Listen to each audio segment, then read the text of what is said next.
There's a new highway in Pakistan, and a new rail terminal in Kazakhstan.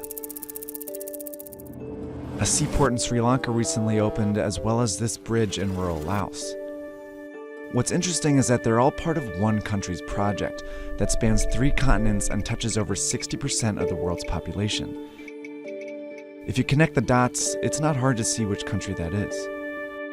This is China's Belt and Road Initiative, the most ambitious infrastructure project in modern history that's designed to reroute global trade. And it's how China plans to become the world's next superpower.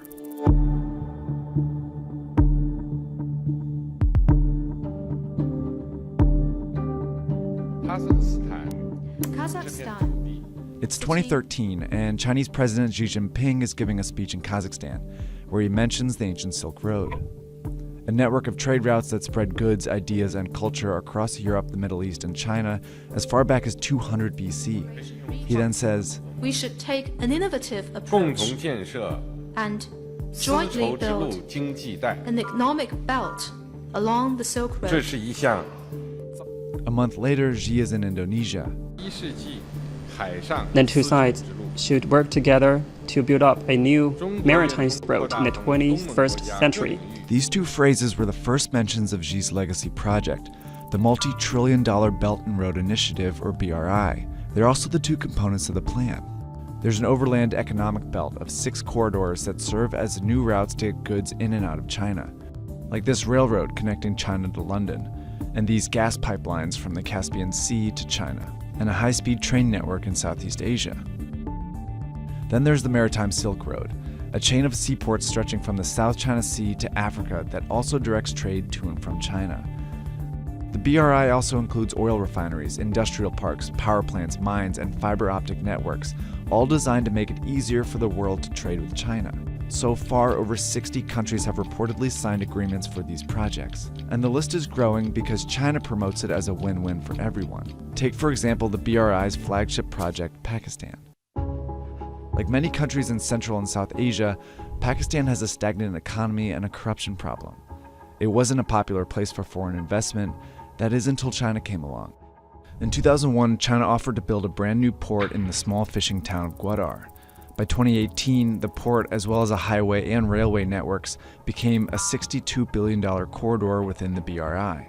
It's where the economic belt meets the Maritime Silk Road, and it seemed to benefit both countries. Pakistan saw its highest GDP growth in 8 years and forged a tight relationship with a major world power. China, on the other hand, secured a new alternative route for goods, especially oil and gas from the Middle East. Through projects like these, it also found a way to boost its economy. Chinese construction companies that had fewer opportunities within their own country saw a huge boost from BRI contracts. 7 out of the 10 biggest construction firms in the world are now Chinese. What tips the balance in China's favor even more is a requirement that it be involved in building these projects. In Pakistan, for example, Chinese workers have directly built projects like this highway here, and a Chinese firm has worked with locals on a railway here in Serbia. China's involvement is one of its very few demands, and that's set these deals apart so far. See, typically, to get investment from the West, countries have to meet strict ethical standards. But China's offered billions of dollars, mostly in loans, with far fewer conditions. So it's no surprise the BRI has been a big hit with the less democratic countries in the region.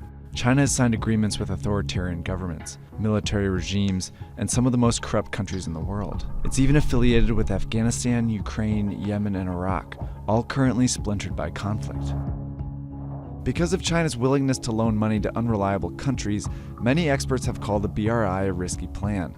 Eventually, these countries will have to pay China back, but corruption and conflict make that payback unlikely. A recent report found that many of the countries indebted to China are very vulnerable, including 8 that are at high risk of being unable to pay. So why does China keep lending? Because there's more to the BRI than just economics. In Sri Lanka, China loaned about $1.5 billion for a new deepwater port. It was a key stop on the Maritime Silk Road. By 2017, it was clear Sri Lanka couldn't pay back the loan, so instead they gave China control of the port as part of a 99-year lease. China also controls the strategic port in Pakistan, where it has a 40-year lease. It's pushing for a similar agreement in Myanmar, and it just opened an actual Chinese naval base in Djibouti. These are all signs of what's been called the string of pearls theory. It predicts that China is trying to establish a string of naval bases in the Indian Ocean that will allow it to station ships and guard shipping routes that move through the region. So while China's not getting its money back, it's still achieving some very important strategic goals. China's growing influence challenges the status of the US, which has been the world's lone superpower for the last several decades. But isolation is trending in the US, meaning that they are investing less and therefore losing influence around the world. The BRI is China's way of leveraging power to become a global leader. By building relationships and taking control of global trade, China's well on its way.